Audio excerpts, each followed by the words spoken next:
What's up with it, y'all? I am Chia Aurelia, and thank you so much for coming back and tapping into my page. We are here with another Mindset Monday where we are discussing how we are currently going about things and how we can transition our mindset around our actions so that we can really get different results, right? We want better outcomes for our situations. We have to start moving and thinking better and differently, right?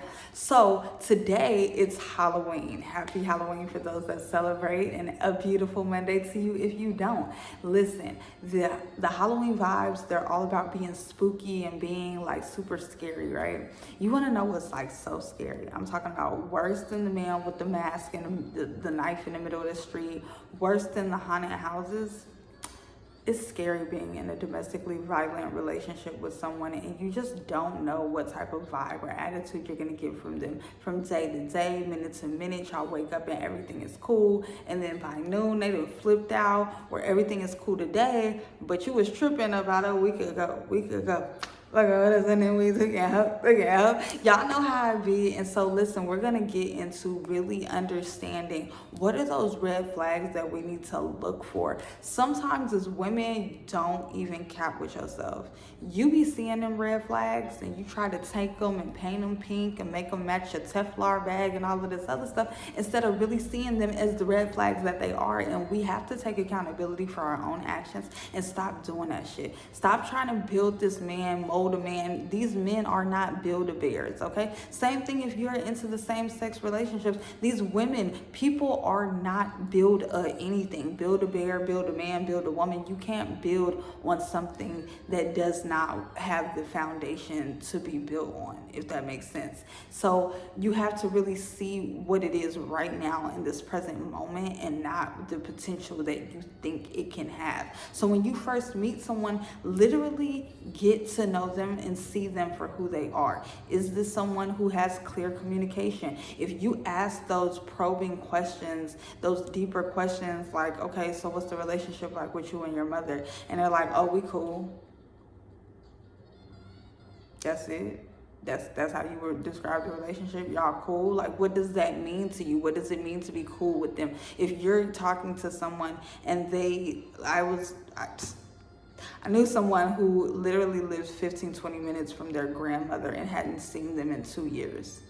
Sir, what the hell is wrong with you? Go see that woman before she's no longer with you. And then it's just, those are the types of things. And you can't be scared to ask those really we're over the whole what's your favorite color, what do you like to eat. Like, we could get to know that shit when we're on a trip to Cabo or something like that, but really getting to understand who that person is will allow you to know if you even want to take that trip to Cabo. Like, if you are okay, so you meet this person, right?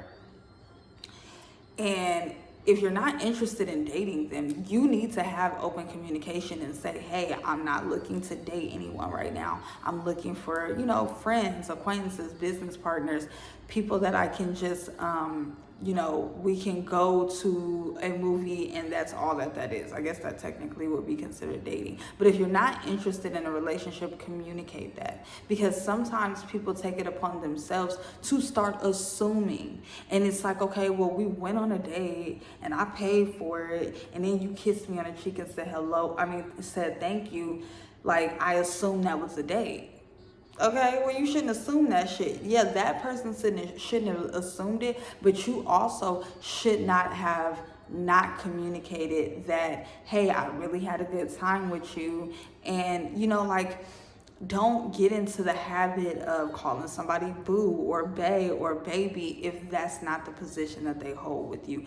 Don't give or drop those hints. Don't operate in a way that gives someone room to think that things are more than what they are. If this man or woman is telling you that they want to do things like buy you expensive gifts, or they start doing things that you feel like these are borderline relationship things and this is not a relationship, it's up to you to shut that down. A lot of people will look at a situation and just take advantage of it, because who the hell doesn't want a free gift or a free meal?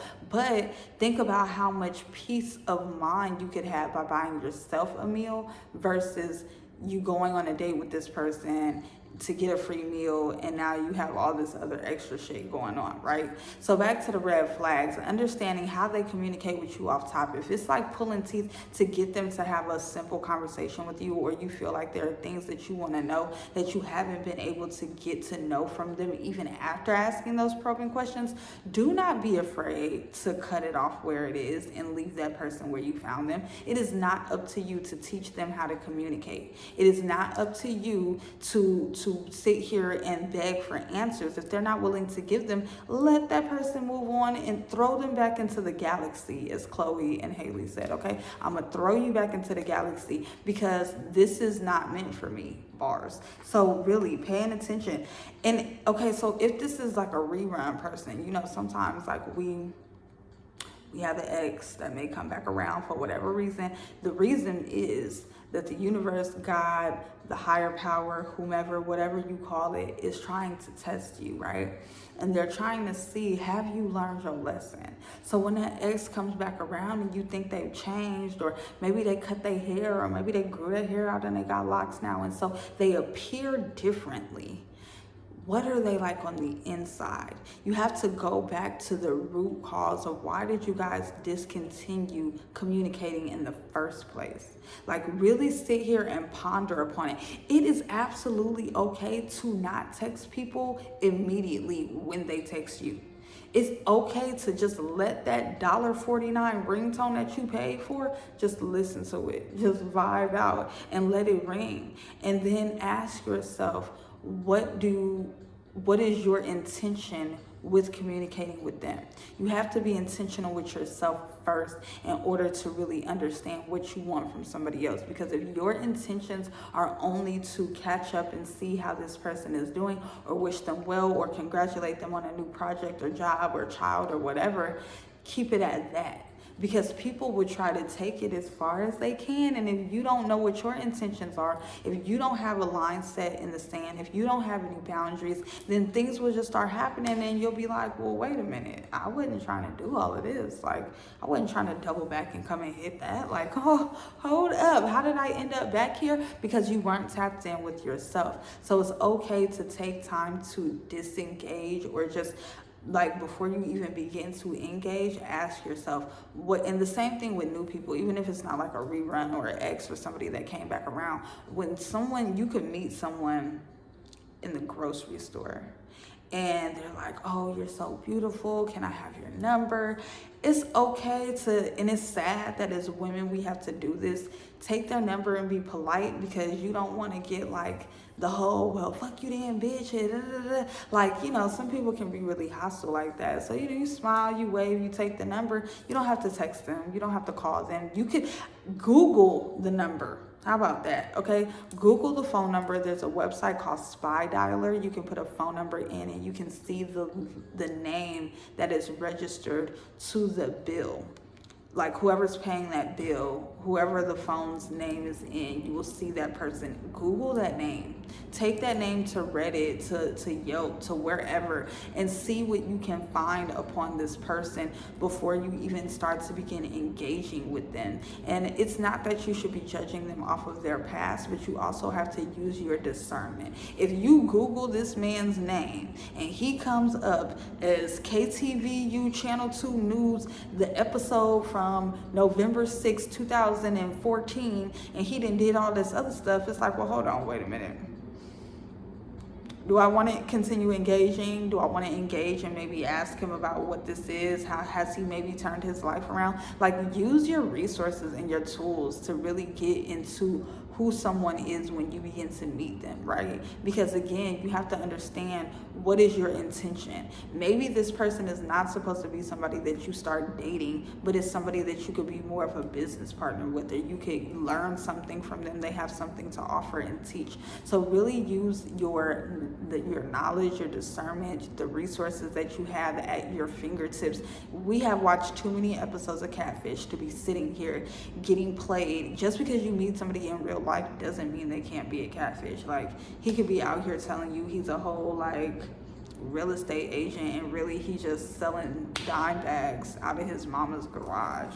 Like, come on. And then also, okay, so for those of us that have children, Your kids are so important. As single mothers, we are package deals. If my daughter is not fucking with you, I'm not fucking with you. And that's friends, that's like, if in any space, and she doesn't dictate my life. However, if I know that this is a situation where I am looking to date you, I have to be very cautious of how do you interact as a person. Do you have children of your own? How do your children interact with them? Because I feel like as women, sometimes we are really like, I don't want to use the word desperate, but we're hopeful. We're hopeful that these guys will do right by us. We know that we have a lot to give. We know that we bring a lot to the table. We have a lot of love that we want to give to others.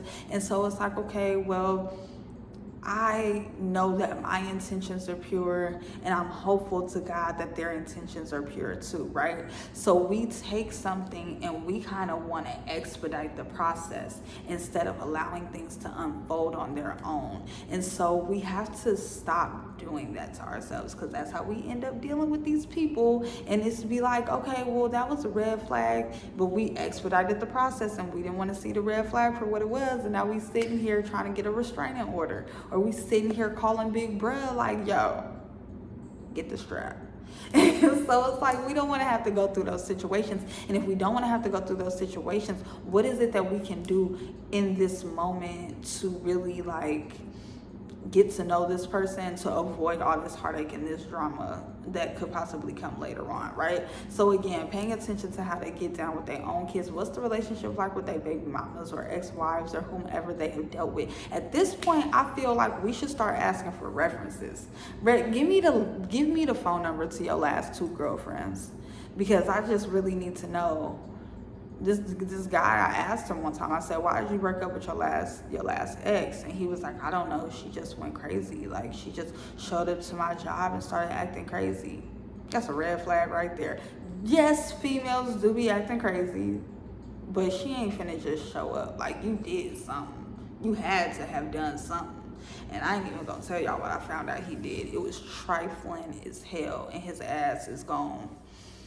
Anyways, the point is, start utilizing resources. Start tapping into asking your children, you know, like, in the event that you do bring this man around. But again, we want to start allowing situations to play out before we even get our kids involved, because kids, they get attached, right? They really be wanting to like have that family dynamic, and depending on if their father or the other parent, the mother, is or is not in the situation, in the picture, or maybe their father has another wife, and so they see a stepmom and they're hopeful for their own mom to get them a stepdad, right?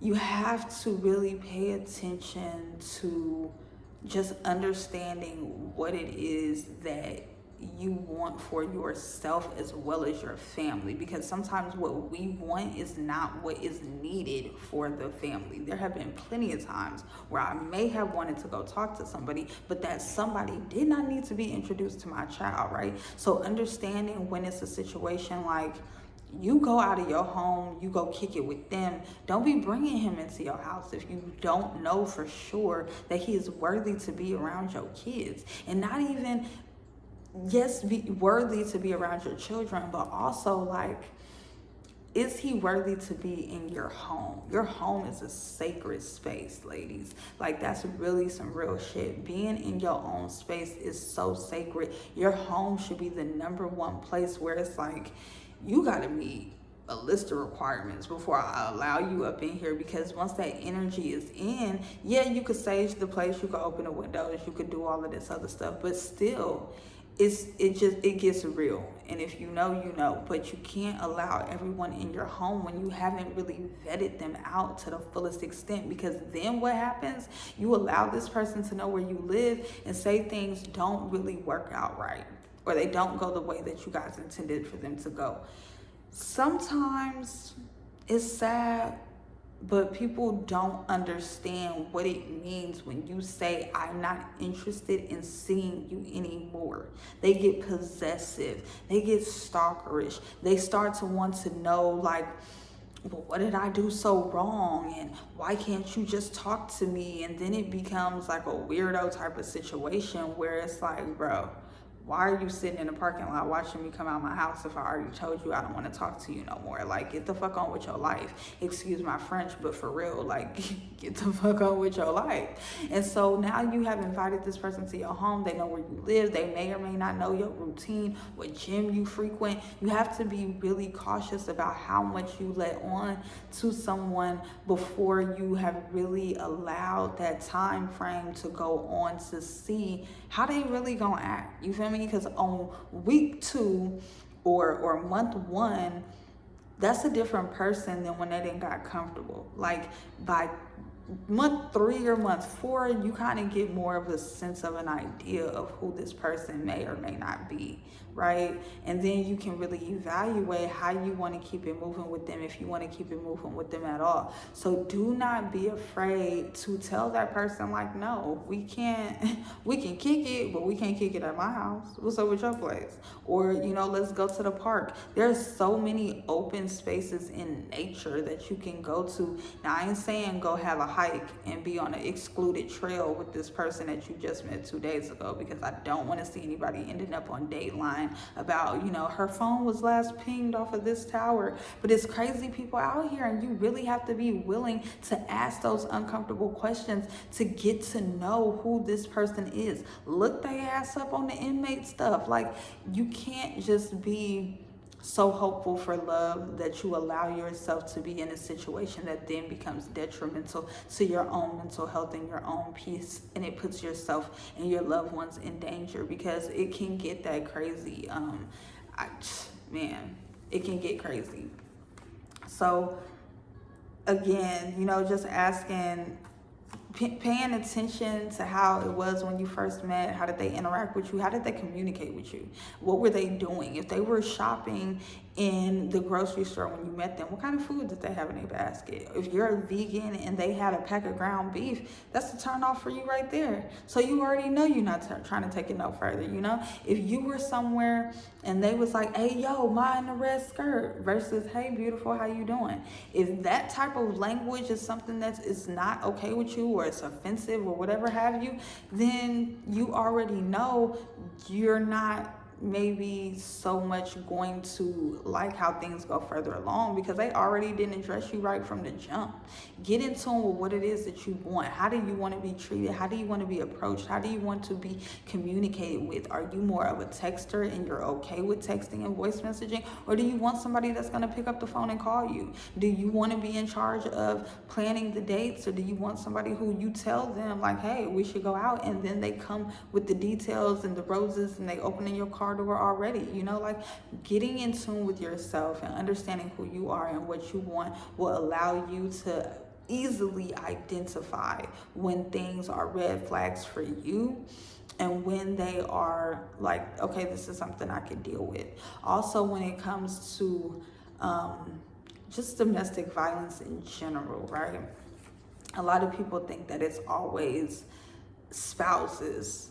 Domestic is the living quarters and the relationship of you and that person. You could be in a domestically violent relationship with your parents, or with your siblings, or with just a roommate, right? If someone is speaking to you in a way that is not emotionally or verbally positive, if they are physically harming you, if they are psychologically doing things, people take stalking very, like, they joke it off, they laugh it off, right? Stalking is psychological violence, because if I am calling you and telling you, hey, I saw you in that red skirt today, you looking real good, why don't you come stand by the window? Or, what time you gonna be at the gym? I know that's where you go. Why are you tormenting me to the point where I feel like I cannot move about this world freely because you are somewhere watching me? It is very domestic violence comes in a lot of different forms, and people always kind of think it's just physically what is happening. Oh, that person doesn't have a black eye, or they didn't have broken bones, so it's really not. It wasn't that. It can be that. And don't get so wrapped up in what society is telling you domestic violence is. If you are feeling uncomfortable at any point of interacting with someone, it is so important for you to take the steps to remedy that situation. If you need to file a protective order, file it. Don't sit here and tell the person, oh, I'm finna call the cops on you, I'm finna get a protective order. That's the type of stuff that may add fuel to the fire depending on who you're dealing with. And again, knowing who you're dealing with will allow you to know how to go about the situation. Sometimes you can't tell a motherfucker nothing. You just gotta slowly start taking shit out of the apartment and moving it into, if you're able to go with your parents or your cousins or whomever it is that could be a safe haven for you. If you're able to find a place, do it, but don't do it while telling the person, oh, just you wait, I'm finna move out, because those are the types of things that, again, it could just make the situation worse. So if you have to make those moves, start planning and strategizing in silence, okay? What Lil Wayne say? Real niggas move in silence, like lasagna, something like that he said. But still, don't be so open and eager to share what it is that you need to do, but plan it out and do it for yourself, especially if you have kids, because there's no way that you can expect your daughter to find herself in a loving situation if she doesn't see her mother in a loving situation, right? And I know that from experience, because here I was with a newborn baby and me and her daddy is just like pow, pow, pow, we going at it, right? And so it wasn't something that I felt like, oh, she ain't gonna, she's not even walking. She don't know what the hell is going on. I know what's going on, and I can defend myself. And I mean, it wasn't like we was just every day going at it, but it would be some times where it's like, what the hell is happening? Why is this my life right now? And it got to a point where it was, to me, like, she can sense the energy. Babies are so close to the other side in terms of, like, they just came here from being whatever reincarnation God sent them here to be, right? They just came from the spirit realm. They just got their soul contract and came here. All of that is them being humanly and in the flesh is new to them, but they can sense the energy because of their own energy, if that makes sense. But I could sense that she could pick up on the energy that was happening within the family dynamic that she was a part of. And it got to a point where something happened. It was like 2 a.m, and I was just like, I'm tired of this shit. Like, either I'm gonna end up stabbing this nigga, or I'm just gonna leave. And that's what I did. I got some onesies. I got as many Gerber jars as I could find in the house. I took the cash that was supposed to be for our bills, and I just left. And I'm hyperventilating, and I'm crying, and I'm driving down the road, and I get to the gas station, and I was like borderline Louisiana, like 3 hours from Dallas. So I called my cousin in Dallas, and his phone went straight to voicemail, which is expected. It's 2 a.m, right? So I called my brother in Louisiana, and he's sleepy, but he picks up. And he's like, what's going on? And I'm crying, and I'm snotting, and I'm just, and he's like, calm down. I'm gonna send you my address. Just drive safe. You don't even have to tell me nothing, just drive safe. And I'm thankful that I was able to have someone that was able, in close proximity, and also willing and able to understand the situation that I was in, and willing to allow me to come into their home. And from there, I started strategizing. I didn't tell anybody anything. It was like a month before I was gonna be starting my senior year in college, and it was like, okay, you could stick it out, you could go back, you could graduate, right? You worked so hard to graduate from college. But then it's also like, man, this college is all over this motherfucking country. My life is worth more than a piece of paper. I'm about to get out of here before I lose my mind. And that's exactly what I did. And so I couldn't, as much as I wanted to tell my best friend what was going on, as much as I wanted to call on my sorority sisters, as much as I wanted to tell his mama what he did, I didn't say anything to anybody. I had my sister-in-law keep the baby. I had my nephew drive with me back to the house so I could collect some belongings, and I just didn't say anything. I let him think whatever he wanted to think. I let him say whatever it was he needed to say, and I did what I needed to do to protect myself. And within 2 weeks, I was on a plane back to where the hell I had came from, because we were living in Texas where this happened. If y'all know me, it's West Side, baby. But yeah, so it was just like I had to keep my mouth shut in order for things to work out right, because I knew that if I had said anything to him, he would try to convince me that things would be different, right? You know, if you are dealing with someone who is in the mindset of kind of being in their abusive power or using their authority, it's kind of like, oh, well, you know, I didn't mean it. You know, I'm sorry. It's just that when you say that kind of stuff, it makes me so mad. Granted, sometimes people can provoke, but your actions are still your actions. Don't ever let anybody make you feel like it's your fault that they put their hands on you. You're grown and you know how to control your emotions. So if you cannot walk away from putting your hands on somebody, that's on you. You chose to pick up your fist and hit somebody.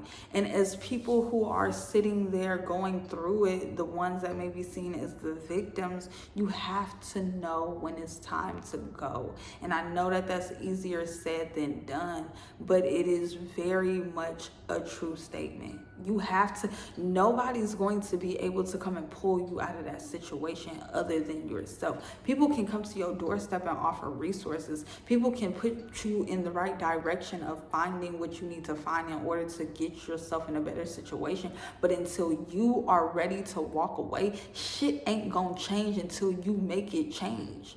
Like, I don't know how to say it any other way. The things that happened between us happened for so long because I was never ready to walk away and leave it alone until I was ready to walk away and leave it alone. And not only did I walk away, motherfucker, I flew away. Like, I'm not coming back. And even in the times where I felt like I was questioning myself of was me leaving the right thing to do? I had to reassure myself that there's no way that I deserved what I was experiencing. Things that we experience are experiences for the moment, and it's up to us to determine how long that season will last. So, you know, if you're going through something like that, you can find the contact information below in the details and just reach out and ask whatever questions, gain whatever support. I can help you find resources, but please understand that does not have to be your life. It doesn't have to be. When you're ready to walk away, God is going, the door has already been open. God been opened the door and said you can walk through, you can have a different life if you choose to. It's just up to you to make the choice. Are you gonna walk through the door, or are you gonna keep sitting in the same room? So that's my Halloween spiel on the spookiness of being in a DV situation. You know, it is some scary shit. But again, it is not something that you have to continue to experience. And it's really up to you to start putting yourself in a different mindset of, what if this wasn't my life? What if this was not something that I was continuing to go through on a day-to-day basis? And it's not just a what if. It's a possibility. It's more than a possibility. It's an option, and it's waiting for you. If you desire to have that peace, then go get it, baby. My name is Scarier, and I thank you for tapping in. All questions and comments in the comment section will be addressed. So if you have anything you want to share, any questions, anything of that nature, I invite you to share. Thank you so much for tapping in. And until next time, don't forget to like and subscribe for more. Peace.